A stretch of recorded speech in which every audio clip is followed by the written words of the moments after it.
बृहस्पतिवार व्रत कथा। प्राचीन काल में भारतवर्ष में एक बड़ा प्रतापी और दानी राजा रहता था।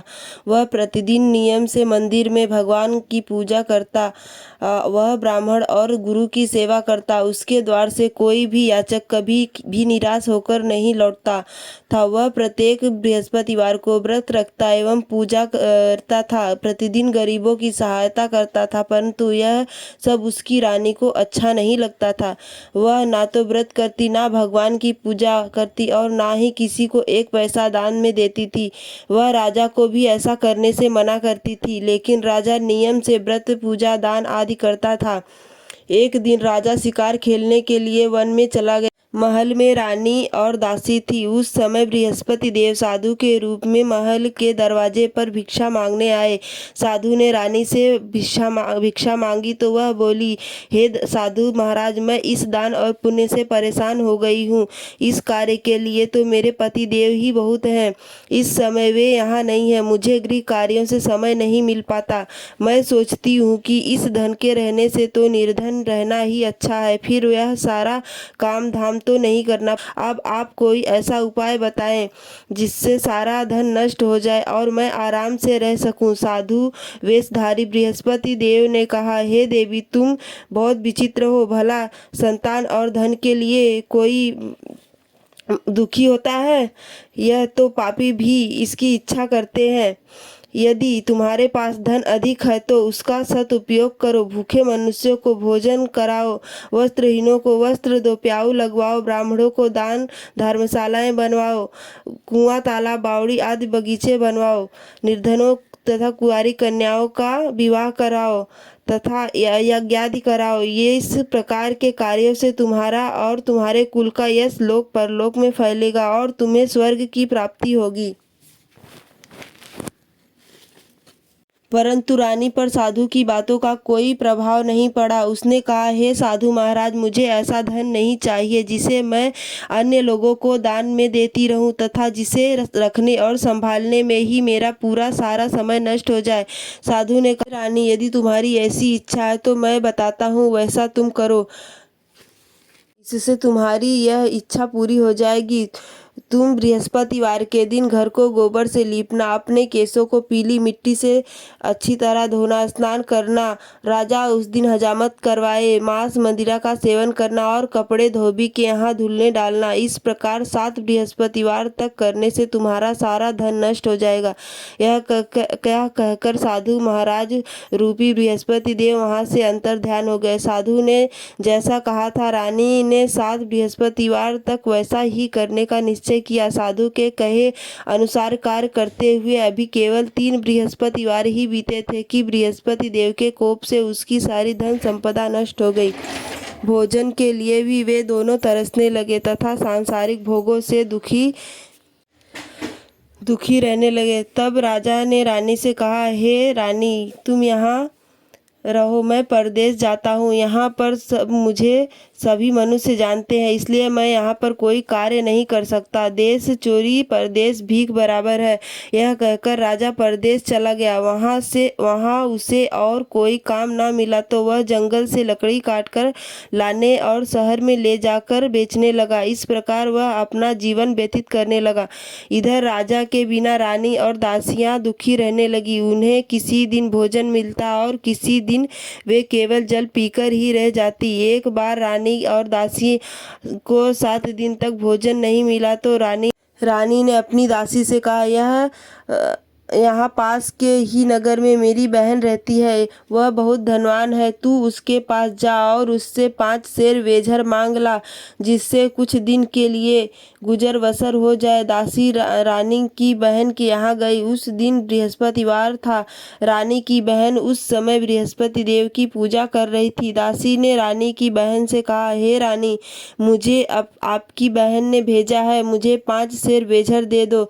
दासी ने कई बार कहा, परंतु रानी की बहन ने कोई उत्तर नहीं दिया, क्योंकि वह उस समय बृहस्पतिवार की व्रत कथा सुन रही थी। जब रानी की बहन ने दासी को कोई उत्तर नहीं दिया तो वह बहुत दुखी होकर लौट गई। लौटकर उसने रानी से कहा, हे रानी, आपकी बहन बहुत ही घमंडी स्त्री है।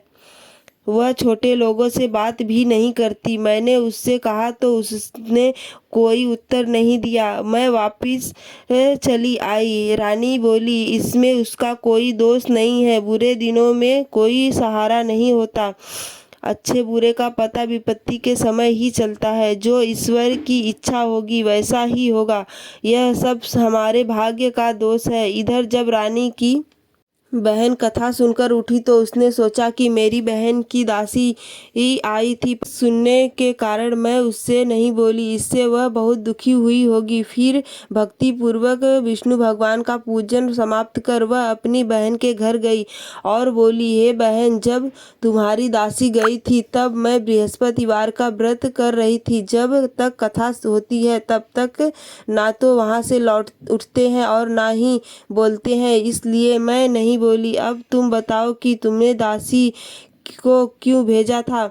रानी बोली, बहन, मेरे घर अनाज नहीं था। तुम तो घर की दशा जानती हो, इसलिए मैंने दासी को तुम्हारे पास 5 सेर बेझर लेने के लिए भेजा था। रानी की बहन ने कहा, बहन, बृहस्पति देव सबकी मनोकामना पूर्ण करते हैं। फिर जाकर देखो, देखो शायद तुम्हारे घर में अनाज रखा हो। यह सुनकर दासी ने घर के अंदर जाकर देखा तो वहाँ उसे एक घड़ा बेझर से भरा हुआ मिल गया। उसे बहुत हैरानी हुई क्योंकि वह पहले ही एक एक बर्तन देख चुकी थी। उसने बाहर आकर रानी को इस बारे में बताया। दासी ने अपनी रानी से कहा, हे रानी, देखो, वैसे भी अन्न के अभाव में तो हम हर रोज ही व्रत करते हैं। इनसे व्रत की विधि और कथा पूछकर हम भी उस व्रत को किया करेंगे। दासी के ऐसा कहने पर रानी ने अपनी बहन से बृहस्पतिवार के व्रत के बारे में पूछा। उसकी बहन ने बताया, बृहस्पतिवार व्रत में बृहस्पतिवार के दिन चने की दाल और मुनक्का से विष्णु भगवान का केले की जड़ में पूजन करना और दीपक जलाना चाहिए। पीला भोजन करना चाहिए तथा कथा सुननी चाहिए। इस प्रकार करने से बृहस्पति देव प्रसन्न होकर अन्न, पुत्र और धन देते हैं तथा सारी मनोकामनाएं पूर्ण करते हैं। व्रत और पूजन की कथा विधि बताकर रानी की बहन अपने घर लौट गई। दानी और दासी दोनों ने निश्चय किया कि वे बृहस्पति देव का पूजन जरूर करेंगी। 7 दिन बाद बृहस्पतिवार के दिन उन्होंने व्रत रखा। वे घुड़साल से जाकर चना और गुड़ बीन लाई तथा उस चने की दाल बनाकर उससे व गुड़ से केले की जड़ तथा विष्णु भगवान की पूजा की। अब पीला भोजन कहाँ से आए? यह सोचकर दोनों बड़ी दुखी हुई, पर उनके व्रत करने के कारण बृहस्पति देव प्रसन्न थे। अतः वह एक साधारण व्यक्ति के रूप में 2 थालों में पीला भोजन लेकर आए और दासी को देकर बोले, यह भोजन तुम्हारे और तुम्हारी रानी के लिए है। तुम दोनों इसी भोजन को करना। दासी बोली, दासी भोजन पाकर बहुत प्रसन्न हुई और रानी के पास जाकर बोली, रानी जी, भोजन कर लो। रानी को भोजन के आने के विषय में कुछ भी पता नहीं था, इसलिए उसने दासी से कहा, जा तू ही भोजन कर, क्योंकि व्यर्थ में हमारी हंसी उड़ा रही है। दासी बोली, एक व्यक्ति भोजन दे गया है तो? रानी बोली, वह तेरे लिए ही भोजन दे गया होगा, तू ही भोजन कर। दासी ने कहा, वह व्यक्ति हम दोनों के लिए भोजन देकर गया है, इसलिए मैं और आप दोनों ही साथ साथ भोजन करेंगी। अब दोनों ने बृहस्पति देव को नमस्कार कर भोजन किया। उसके बाद वे दोनों प्रत्येक बृहस्पतिवार को बृहस्पति देव का व्रत और पूजन करने लगी। बृहस्पति देव की पूजा से उनके पास फिर से धन हो गया, परंतु रानी पहले की तरह आलस्य करने लगी। तब दासी ने कहा, देखो रानी, तुम पहले भी इसी तरह आलस्य करती थी और तुम्हें धन को रखने में कष्ट होता था, इसी कारण वे सारा धन नष्ट हो गया था। अब बृहस्पति देव की कृपा से फिर से धन मिला है तो तुम्हें पुनः आलस्य होने लगा है। बड़ी कठिनाइयों के बाद हमने यह धन पाया है, इसलिए तुम्हें दान पुण्य करना चाहिए। भूखे मनुष्यों को भोजन कराना चाहिए तथा प्याऊ लगवानी चाहिए। ब्राह्मणों, दीनहीनों को दान देना चाहिए। ये कुआं, तालाब आदि का निर्माण करवाना चाहिए। धन को शुभ कार्य में खर्च करना चाहिए, जिससे तुम्हारे कुल का यश बढ़े तथा तुम्हें स्वर्ग की प्राप्ति हो और पितर प्रसन्न हो। दासी की बात मानकर रानी इसी प्रकार का सत्कार्य करने लगी। उसका यश चारों ओर फैलने लगा। उधर जब राजा परदेश गया तो वह वहाँ बहुत दुखी रहने लगा। वह प्रतिदिन जंगल में जाकर लकड़ियाँ बीनकर लाता और उन्हें शहर ले जाकर बेच आता। इसी प्रकार वह अपने दुखी जीवन को बड़ी कठिनाइयों से व्यतीत कर रहा था। एक दिन राजा दुखी होकर अपने बीते हुए दिनों को याद करने लगा। तभी वहाँ बृहस्पति देव एक साधु के रूप में आए और राजा के पास आकर बोले, हे लकड़हारे, तुम किस चिंता में खोए हुए हो, मुझे बताओ। यह सुनकर राजा की आंखों में आंसू भर आए और वह साधु को प्रणाम कर बोला, हे प्रभु, आप तो सब कुछ जानते हैं। यह कहकर राजा ने साधु को अपनी सारी कहानी सुना दी। महात्मा जी ने राजा से कहा, हे राजा, तुम्हारी पत्नी ने बृहस्पति देव का अनादर किया था, जिसकी वजह से तुम्हारी यह दशा हुई है। अब तुम किसी प्रकार की चिंता ना करो, भगवान तुम्हें पहले से भी अधिक धन देंगे। तुम्हारी पत्नी ने बृहस्पतिवार का व्रत करना प्रारंभ कर दिया है। अब तुम भी बृहस्पतिवार का व्रत किया करो और चने की दाल व गुड़ को जल के लोटे में डालकर केले की जड़ में पूजन करो। पूजन करने के बाद बृहस्पतिवार की कथा कहो या सुनो। बृहस्पति भगवान तुम्हारी सारी मनोकामनाओं को पूर्ण करेंगे। साधु की बात को सुनकर राजा बोला, हे प्रभु, लकड़ी बेचने पर मुझे इतना पैसा भी नहीं मिलता जिससे मैं भोजन करने के उपरांत कुछ बचा सकूं। रात को मैंने सपने में अपनी रानी को व्याकुल देखा है। मेरे पास कोई ऐसा नहीं है जिससे मैं उसका समाचार जान सकूं। फिर बृहस्पति देव की कथा कैसे कहूँ, यह भी मुझे मालूम नहीं है। साधु ने कहा, हे राजा, तुम किसी तरह की चिंता मत करो। बृहस्पतिवार के दिन तुम राजा रोज की तरह लकड़ियाँ लेकर शहर जाओ। तुम्हें रोज से दुगना धन मिलेगा, जिससे तुम अच्छी तरह भोजन कर सकोगे तथा उससे बृहस्पति देव की पूजा का सामान भी आ जाएगा। बृहस्पति देव की कथा इस प्रकार है। प्राचीन काल में एक बहुत ही गरीब ब्राह्मण रहता था। उसके कोई संतान नहीं थी। वह नित्य पूजा पाठ करता था, लेकिन उसकी स्त्री बहुत मलिन स्वभाव की थी। वह ना तो स्नान करती थी और ना ही किसी देवी देवता का पूजन करती थी। वह सुबह उठते ही सबसे पहले भोजन करती, बाद में ही कोई अन्य कार्य करती थी। इससे वह ब्राह्मण बहुत दुखी रहता था। वह अपनी पत्नी को बहुत समझाता, पर वह कुछ नहीं सुनती थी। भगवान की कृपा से ब्राह्मण की पत्नी के एक कन्या उत्पन्न हुई। बड़ी होने पर वह कन्या नित्य प्रातः स्नान करके भगवान विष्णु की पूजा करती और बृहस्पतिवार का व्रत करती और विद्यालय के मार्ग में करती थी। पूजा समाप्त कर विद्यालय जाती और अपनी मुट्ठी में जौ भरकर ले जाती।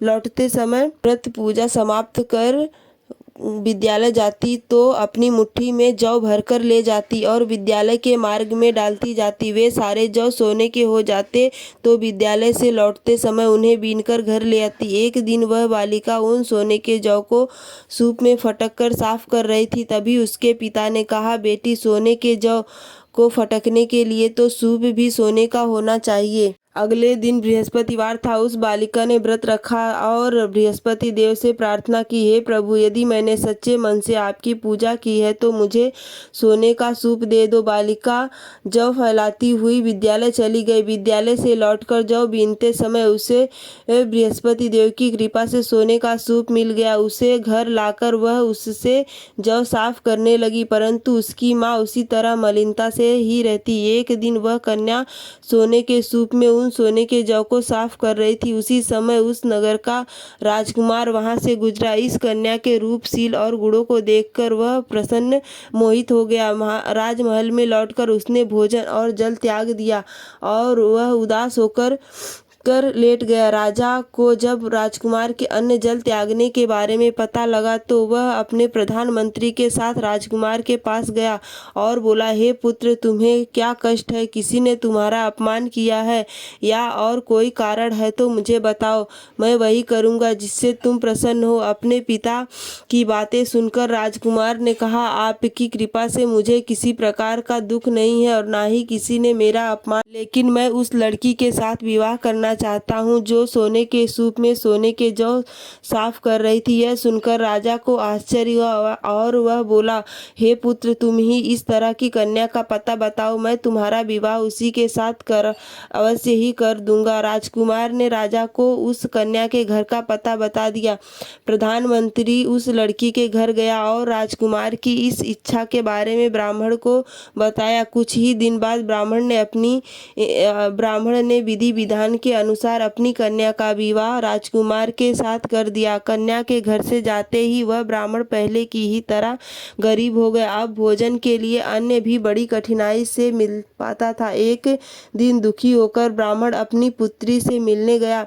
कन्या ने पिता को दुखी देखा और अपनी माँ का हाल पूछा। ब्राह्मण ने सारा हाल बताया। कन्या ने अपने पिता को बहुत सा धन देकर विदा कर दिया। इस प्रकार ब्राह्मण का कुछ समय सुखपूर्वक बीता, लेकिन कुछ दिनों बाद फिर वही हाल हो गया। ब्राह्मण फिर अपनी कन्या के यहाँ गया और सारा हाल बताया तो उसने कहा, हे पिताजी, आप माता जी को यहाँ लिवा लाइए, मैं उन्हें यह विधि बता दूंगी जिससे हमेशा के लिए आपकी गरीबी दूर हो जाए। ब्राह्मण घर गया और अपनी पत्नी को साथ लेकर अपनी पुत्री के पास पहुंचा तो पुत्री ने अपनी माँ को समझाते हुए कहा, हे माँ, तुम प्रातः काल उठकर सबसे पहले स्नान आदि करके विष्णु भगवान का पूजन किया करो तो तुम्हारे घर की सारी दरिद्रता दूर हो जाएगी। लेकिन उसकी माँ ने उसकी बात नहीं मानी। वह प्रातः काल उठकर अपनी पुत्री को बची हुई जूठन खा लेती। एक दिन उसकी पुत्री को बड़ा गुस्सा आया और रात में उसने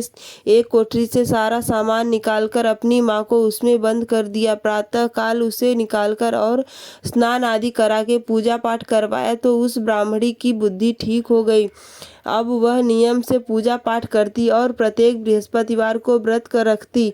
इस व्रत के प्रभाव से ब्राह्मण और ब्राह्मणी भी बहुत धनवान और सुखी हो गए तथा बृहस्पतिवार देवता के प्रभाव से इस लोक का सुख भोगकर वे दोनों स्वर्ग को गए। इस तरह कथा कहकर साधु देवता वहां से अंतर्ध्यान हो गए। धीरे धीरे समय बीतने पर फिर बृहस्पतिवार का दिन आया। राजा जंगल से लकड़ी काटकर उन्हें शहर में बेचने गया। उस दिन उसे बाकी दिनों से अधिक धन मिला। राजा ने चना, गुड़ आदि लाकर बृहस्पतिवार का व्रत किया। उस दिन उसके सारे क्लेश दूर हो गए, पर अगले बृहस्पतिवार को वह व्रत करना भूल गया। इस वजह से बृहस्पति देव के नाराज हो जाने के कारण उसे बहुत कष्ट झेलना पड़ा। उस दिन उस नगर के राजा ने एक विशाल यज्ञ का आयोजन किया और उसने अपने पूरे राज्य में घोषणा करवा दी कि कोई भी व्यक्ति अपने घर में भोजन ना बनाए और ना ही आग जलाए। सभी लोग मेरे यहाँ आकर भोजन करें। जो इस आज्ञा का पालन नहीं करेगा उसे फांसी की सजा दी जाएगी। राजा के आदेश के अनुसार राज्य के सभी निवासी राजा के भोजन में सम्मिलित हुए, पर लकड़हारा थोड़ी देर से पहुंचा, इसलिए राजा उसे अपने साथ महल में ले गया। जब राजा लकड़हारे को भोजन करा रहा था तो रानी की दृष्टि उस खूंटी पर गई जिस पर उसका हार लटका हुआ था। वहां उसे हार दिखाई नहीं दिया। रानी ने सोचा कि अवश्य ही मेरा हार इस लकड़हारे ने चुरा लिया है। उसने उसी समय सैनिक बुलवाकर उस लकड़हारे को बंदी गृह में डलवा दिया। जब लकड़हारा बंदी गृह में गया तो दुखी होकर सोचने लगा कि न जाने किस जन्म में मैंने पाप किया था जो मुझे यह दुख मिला, और उसी साधु को याद करने लगा जो उसे जंगल में मिला था। उसी साधु के रूप में प्रकट हुए और उसकी दशा को देखकर बोले, हे राजा, तूने बृहस्पति देव का व्रत नहीं किया, इसीलिए तुझे दुख मिला है। अब तू चिंता मत कर। अपने अगले बृहस्पतिवार के दिन तुझे इस बंदी गृह के दरवाजे पर 4 पैसे पड़े मिलेंगे। उनसे तू बृहस्पति देव का व्रत और पूजन करना तो तेरे सारे कष्ट दूर हो जाएंगे। अगले बृहस्पतिवार के दिन उसे बंदी गृह के द्वार पर 4 पैसे पड़े मिले। राजा ने पूजा का सामान मंगवाया और कथा कहकर प्रसाद बांटा। उसी रात बृहस्पति देव ने उस नगर के राजा को स्वप्न में कहा, हे राजा, तूने जिस व्यक्ति को बंदी गृह में बंद कर रखा है वह निर्दोष है। है, वह एक अन्य नगर का राजा है, उसे छोड़ दे। रानी का हार उसी खूंटी पर लटका हुआ है, अगर तू उसे नहीं छोड़ेगा तो मैं तेरे सारे राज्य को नष्ट कर दूंगा। प्रातः काल उठकर राजा ने खूंटी पर हार को टंगा हुआ देखा तो उसने लकड़हारे को बुलाकर क्षमा मांगी और राजा के योग्य सुंदर वस्त्र आभूषण देकर उसे विदा किया। इधर एक दिन रानी और दासी सोचने लगी कि न जाने राजा किस हाल में होंगे, उनका कुछ पता नहीं है। उन्होंने बृहस्पति देव से प्रार्थना की और भगवान ने रात में राजा को स्वप्न में दर्शन देकर कहा, हे राजा उठ, तेरी रानी तुझे याद कर रही है, अब तू अपने देश को लौट जा। राजा प्रातः काल उठकर सोचने लगा कि स्त्री जाति तो खाने और पहनने की ही साथी है, पर भगवान की आज्ञा को मानकर वह अपने नगर को चलने लगा। जब राजा नगर के पास पहुंचा तो उसे बहुत आश्चर्य हुआ। नगर में पहले से भी अधिक बाग, तालाब, कुएं, बहुत सी धर्मशालाएं और मंदिर बने हुए थे। राजा ने पूछा कि बाग और धर्मशालाएं किसके हैं। तब नगर के सभी लोग कहने लगे कि यह सब रानी और दासी ने बनवाए हैं। यह सुनकर राजा को आश्चर्य हुआ और गुस्सा भी आया। जब रानी ने यह सुना कि राजा आ रहे हैं तो वह अपनी दासी से बोली, देख राजा हमें बहुत बुरी दशा में छोड़ गए थे, वह हमारी ऐसी दशा देखकर लौट न जाए, इसलिए तू दरवाजे पर जाकर खड़ी हो जा। रानी के आदेश पर दासी दरवाजे पर खड़ी हो गई। जब राजा आए तो उन्हें अपने साथ महल में लिवा लाई। तब राजा ने क्रोध में रानी से पूछा, बताओ यह सब धन तुम्हें कैसे मिला। तब रानी ने बताया कि हमें यह सारा धन बृहस्पति देव का व्रत करने के कारण प्राप्त हुआ है। अब राजा ने निश्चय किया कि 7 दिन बाद तो सभी बृहस्पति देव की पूजा करते हैं, पर मैं रोज दिन में 3 बार कथा कहा करूंगा तथा रोज व्रत करूंगा। अब हर समय राजा के दुपट्टे में चने की दाल बंधी रहती और वह दिन में 3 बार कथा कहता। एक दिन राजा ने सोचा कि अपनी बहन के यहाँ हो आऊं। यह सोचकर राजा घोड़े पर सवार होकर अपनी बहन के यहाँ चल दिया। मार्ग में उसे कुछ आदमी एक मुर्दे को लेकर जाते हुए दिखाई दिए। राजा ने उन्हें रोककर कहा, अरे भाइयों, मुझसे बृहस्पति भगवान की कथा सुन लो। वे बोले, लो हमारा तो आदमी मर गया है, इसे अपनी कथा की पड़ी है। लेकिन कुछ व्यक्तियों ने कहा, अच्छा कहो, हम तुम्हारी कथा को सुनेंगे। राजा ने चने की दाल निकाली और कथा कहनी शुरू कर दी। कथा के आदि होते ही मुर्दा हिलने लगा और जैसे ही कथा समाप्त हुई वैसे ही राम राम कहते हुए वह मुर्दा उठकर खड़ा हो गया। राजा वहां से आगे बढ़ा। चलते चलते शाम हो गई। आगे मार्ग में उसे एक किसान खेत में हल चलाता हुआ दिखा। राजा ने उससे कहा, अरे भाइयों, तुम मुझसे बृहस्पति भगवान की कथा सुन लो। किसान बोला, तुम्हारी जितनी देर में मैं तुम्हारी कथा सुनूंगा उतनी देर में 4 हरैया खेत जोत लूंगा। जा अपनी कथा किसी और को सुनाना। राजा आगे चलने लगा। राजा के वहां से जाते ही किसान के बैल पछाड़ खाकर गिर गए और किसान के पेट में बहुत तेज दर्द होने लगा। उसी समय किसान की माँ रोटी लेकर खेत पर आई। जब उसने अपने पुत्र की यह दशा देखी तो उससे सारा हाल पूछा। किसान ने सारी बात बता दी। किसान की माँ दौड़ी दौड़ी राजा के पास गई और उससे कहने लगी, मैं तुझसे कथा सुनूंगी, तू अपनी कथा मेरे खेत पर चलकर ही कहना। राजा ने लौटकर खेत पर जाकर कथा कही, जिसे सुनते ही बैल उठकर खड़े हो गए और किसान के पेट में दर्द होना भी बंद हो गया। राजा अपनी बहन के घर पहुंचा। बहन ने भाई का बड़ा स्वागत किया। दूसरे दिन प्रातः काल राजा उठा तो देखा सभी व्यक्ति भोजन कर रहे हैं। राजा ने अपनी बहन से पूछा, क्या कोई ऐसा व्यक्ति है जिसने भोजन ना किया हो और जो मेरी कथा सुन ले। बहन ने कहा, हे भैया, यहाँ के लोग पहले भोजन करते हैं, बाद में अन्य कार्य करते हैं। फिर भी यदि पड़ोस में कोई ऐसा हो तो मैं देख आती हूँ। यह कहकर बहन देखने गई, लेकिन उसे कोई भी ऐसा व्यक्ति नहीं मिला जिसने भोजन ना किया हो। फिर वह पड़ोस के एक कुम्हार के घर गई जिसका लड़का बीमार था।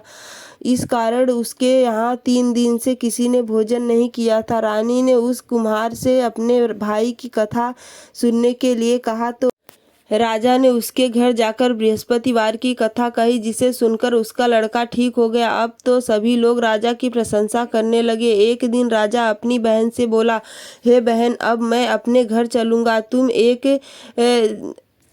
तुम भी तैयार होकर चलो। राजा की बहन ने अपनी सास से अपने भाई के साथ जाने की अनुमति मांगी तो सास ने कहा, चली जा, पर अपने लड़कों को साथ में न ले जाना, क्योंकि तेरे भाई के कोई संतान नहीं है। बहन ने अपने भाई से कहा, हे भैया, मैं तो चलूंगी, लेकिन कोई बच्चा नहीं चलेगा। तो राजा बोला, जब कोई बच्चा ही नहीं चलेगा तो तुम ही चलकर क्या करोगी। दुखी मन से राजा अपने घर लौट आया। घर आकर राजा ने अपनी बहन से कहा, हम निसंतान हैं, इसलिए लोग हमसे परहेज करते हैं। वह भोजन आदि कर किए बिना ही सैया पर लेट गया। रानी ने कहा, हे प्रभु, बृहस्पति देव ने हमें सब कुछ दिया है, अतः वे हमें संतान भी अवश्य देंगे। उसी रात बृहस्पति देव ने राजा को स्वप्न में संतान प्राप्त होने का आशीर्वाद दिया। रानी गर्भवती हुई और 9वें महीने उसने एक सुंदर पुत्र को जन्म दिया। तब राजा ने अपनी रानी से कहा, हे रानी, स्त्री बिना भोजन के रह सकती है, पर बिना कहे नहीं रह सकती। मेरी बहन के आने पर तुम उससे कुछ मत कहना। रानी ने हाँ कर दी। राजा की बहन यह शुभ समाचार सुनकर बहुत खुश हुई तथा बधाई लेकर अपने भाई के घर आई। तो रानी ने कहा, घोड़ा चढ़कर नहीं आई, गधा चढ़ी आई। राजा की बहन बोली, भाभी, मैं इस प्रकार न कहती तो तुम्हें संतान कैसे मिलती। इस प्रकार जिसके मन में जो कामनाएं हैं, सभी को बृहस्पति भगवान पूर्ण करते हैं। जो व्यक्ति नियम से सद्भावना पूर्वक बृहस्पतिवार का व्रत करता है और पूजा करता है या सुनता है, बृहस्पति देव उसकी सारी मनोकामनाएं पूरी करते हैं और सदा उसकी रक्षा करते हैं। जब रानी और राजा ने सच्ची भावना से बृहस्पति देव की कथा का गुणगान किया तो उनकी सारी इच्छाएं बृहस्पति देव ने पूरी कर दी। इसलिए सबको बृहस्पति देव की कथा सुनने के बाद प्रसाद लेकर जाना चाहिए और सच्चे हृदय से उनका मनन करते हुए जयकारा बोलना चाहिए। जय बृहस्पति भगवान। एक बार बोलो, बृहस्पति भगवान की जय।